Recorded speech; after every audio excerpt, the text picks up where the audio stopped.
Assalamualaikum warahmatullahi wabarakatuh. Terima kasih saya ucapkan kepada dosen pengampu mata kuliah analisis wacana kritis Dr. Ipan Iskandar MPD yang telah memberikan kesempatan kepada saya dalam mengkaji tugas akhir yang berjudul Kajian Hermeneutika Teks Opini Politik dalam Media Online Kompas terhadap Daya Berpikir Kritis Pembaca. Kenapa saya memunculkan judul tersebut atau mengkaji judul tersebut, yaitu sebuah kajian menarik yang memang ranahnya itu hermeneutik. Nah, hermeneutik merupakan penafsiran atau interpretasi. Dan kajian hermeneutika ini merupakan kajian kritis terhadap makna kata secara mendalam. Oleh sebab itu, dalam memaknai sebuah kata, analisis secara kritis adalah sebuah jembatan dalam memaknai kata-kata secara kritis untuk menimbulkan interpretasi setiap kata-kata yang ada. Kemudian secara lebih aplikatif, kata hermeneutika ini menurut Budiman Hardiman bisa definisikan sebagai yang pertama mengungkapkan pikiran seseorang dalam kata-kata, kemudian usaha mengalihkan dari suatu bahasa asing yang maknanya tidak diketahui dan bisa dimengerti oleh pembaca. Kemudian yang terakhir, pemindahan ungkapan pikiran yang kurang jelas diubah menjadi ungkapan yang jelas. Kemudian, dalam hermeneutik kita harus mengetahui sistem tanda, simbol dan lain sebagainya sehingga menempatkan what is a text gitu, apa teks tersebut. Kemudian selanjutnya adalah opini-opini yang dimuat dalam media saat ini, mengarang pembaca bagaimana interpretasi yang dibangun agar diterima secara tidak langsung dan kata-kata dan bahasanya pun harus diterima. Oleh sebab itu penggiringan opini selalu banyak diarahkan oleh media-media saat ini. Maka dari itu bagaimana cara pembaca untuk berpikir secara kritis. Nah, rumusan masalah dalam hal ini yaitu bagaimana penafsiran makna sebuah teks media online Kompas terhadap pembaca, kemudian apa relevansi elemen-elemen pembentuk kajian hermeneutika terhadap pembaca dalam media Kompas, kemudian apakah kajian hermeneutika dapat menjawab daya berpikir kritis pembaca. Kemudian tujuannya mengungkap penafsiran, mengungkap kebermaknaan, dan menjelaskan kajian hermeneutika dalam menjawab daya berpikir kritis pembaca.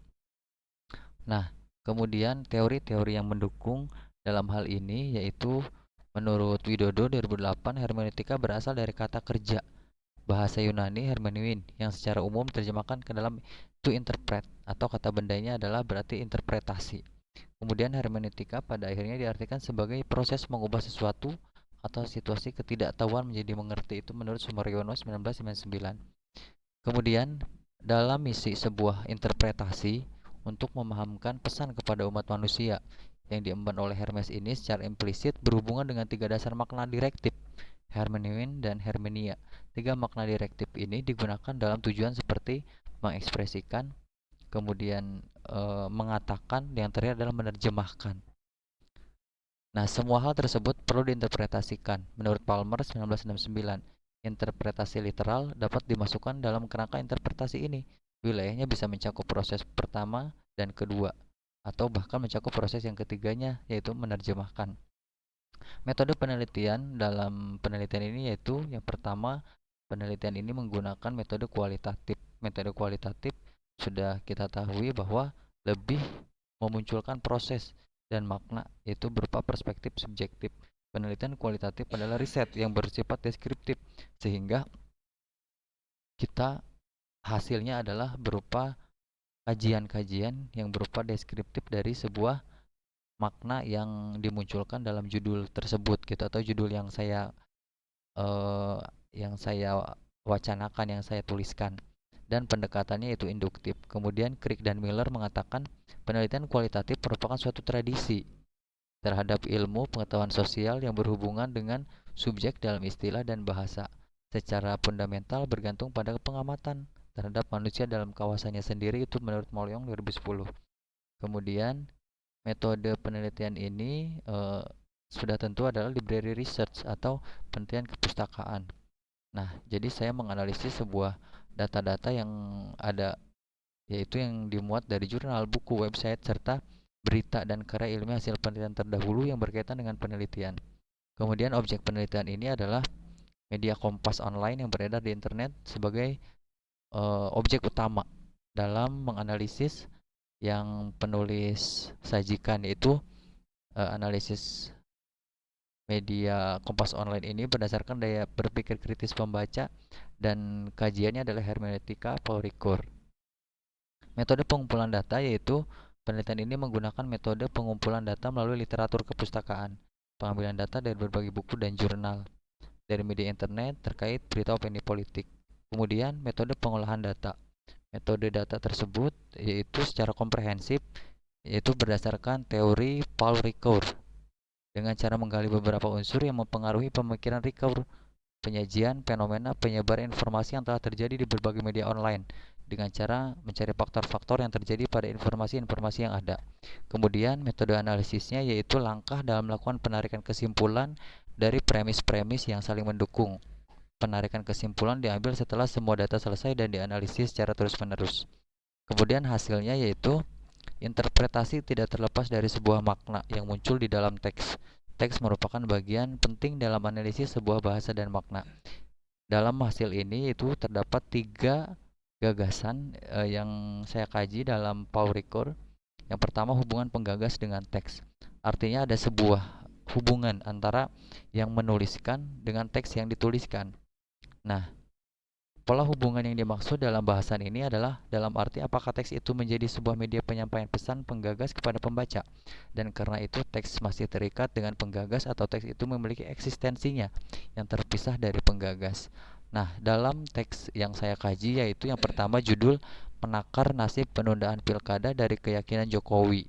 Nah, hal ini dapat dilihat pada opini teks politik headline media online Kompas yang berjudul Menakar Nasib Penundaan Pilkada dari Keyakinan Jokowi. Teks ini berisi sebuah berita yang banyak mengandung penggiringan opini publik terhadap kontekstualisasi.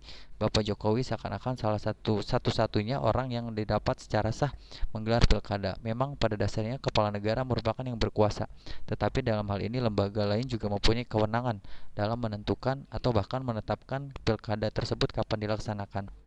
Kemudian yang kedua yaitu yang berjudul Kasihan Mbak Puan Dia Hanya Korban.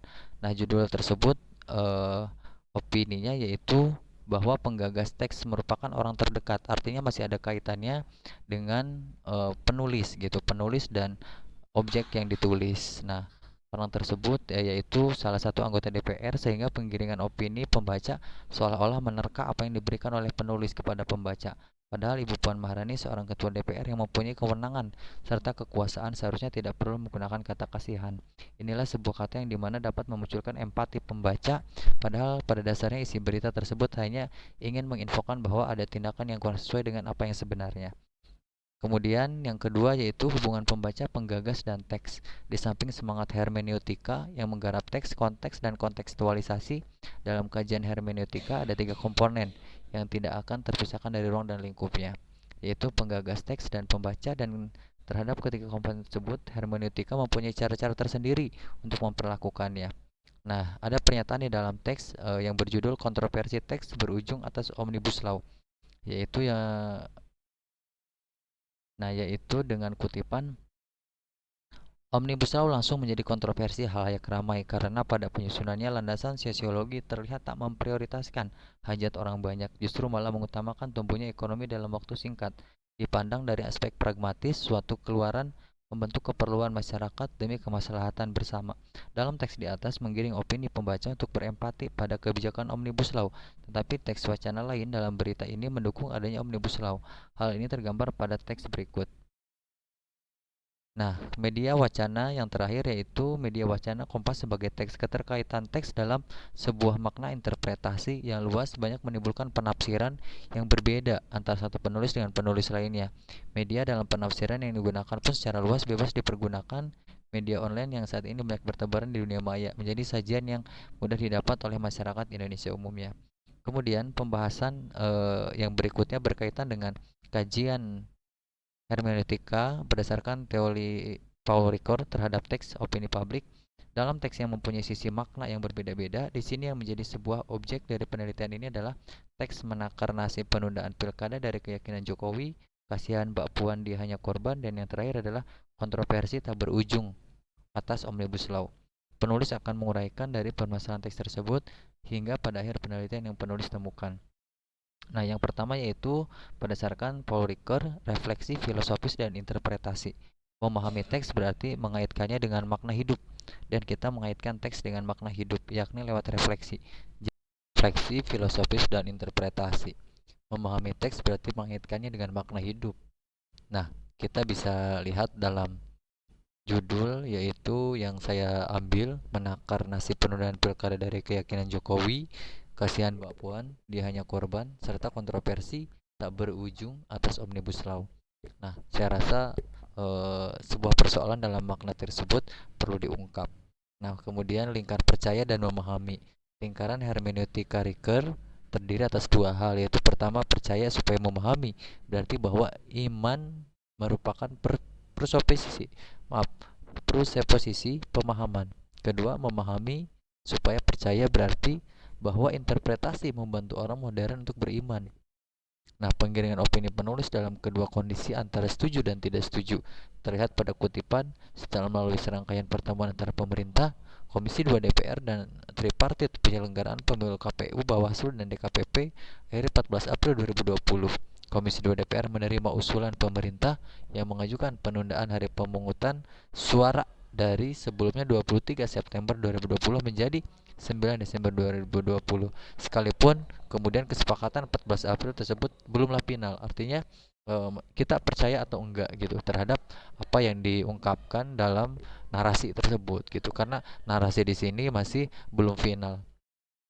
Kemudian, memahami dan menjelaskan. Jika mencermati hermeneutika yang diperhatikan oleh Ricoeur, kita akan menemukan kompleksitas proses memahami yang ia lakukan. Dia tidak hanya memahami, yaitu dalam pengertian yang lazim di dalam hermeneutika modern sejak Smelser sampai Gadbar, melainkan juga harus menjelaskan. Artinya, tidak hanya harus kita pahami, tetapi harus kita jelaskan dalam kajiannya. Ketika memahami teks berita, kasihan Mbak Puan, dia hanya korban, tentu membutuhkan penjelasan dari isi makna teks tersebut.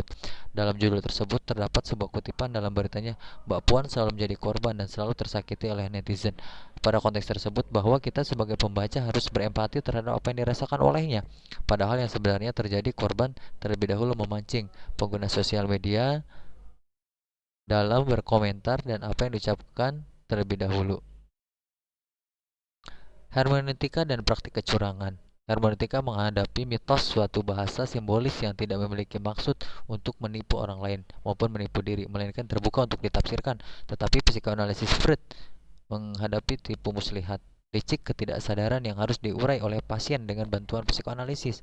Artinya banyak sekali yang memang mempunyai sebuah makna di balik makna seperti itu. Kecurigaan terhadap teks juga tergambar dalam judul kasihan Mbak Puan, dia hanya korban. Tersebut mempunyai makna yang perlu dicurigai di dalam narasi teks tersebut dan berita yang dimunculkan. Kemudian kesimpulannya adalah memahami teks adalah merenungkan makna, yaitu membongkar makna itu lewat refleksi. Memahami bukan terarah pada maksud pengarang teks, melainkan pada persoalan teks itu. Dari pernyataan tersebut, persoalan yang terdapat dalam teks berita yang disajikan adanya faktor politik yang terdapat dalam isi teks tersebut. Pada tahap lingkaran percaya dan memahami, kepercayaan tersebut dipercayai setelah memahami teks tersebut. Dalam hal ini, teks merupakan sesuatu yang otonom, yang mana adanya jarak antara teks dengan pengarang. Dan yang terakhir adalah dalam menafsirkan suatu teks merupakan sebuah pemahaman tentang simbol. Simbol di sini berarti bahasa. Bahasa merupakan simbol ataupun tanda. Hermeneutika merupakan pengungkapan makna di balik simbol. Makna yang tersembunyi di dalam simbol atau teks. Di dalam sebuah teks terdapat makna yang tersembunyi, dan tugas hermeneutika di sini adalah mengungkap makna yang tersembunyi di balik tersebut secara kritis. Demikian mungkin kajian saya terhadap teks yang ada dalam media online Kompas, dan kajiannya adalah hermeneutika. Dan untuk hal ini saya ambil 3 teks yang tadi saya sajikan. Kemudian untuk datanya tersebut saya ambil, saya baca terlebih dahulu sehingga berkesimpulan bahwa dalam teks-teks tersebut banyak sekali yang memang perlu diluruskan dan dipahami oleh pembaca sebagai daya kritis pembaca. Seperti itu. Mungkin demikian yang bisa saya sampaikan. Kurang lebihnya saya mohon maaf. Wabillahi taufiq wal hidayah. Wassalamualaikum warahmatullahi wabarakatuh dan selamat sore.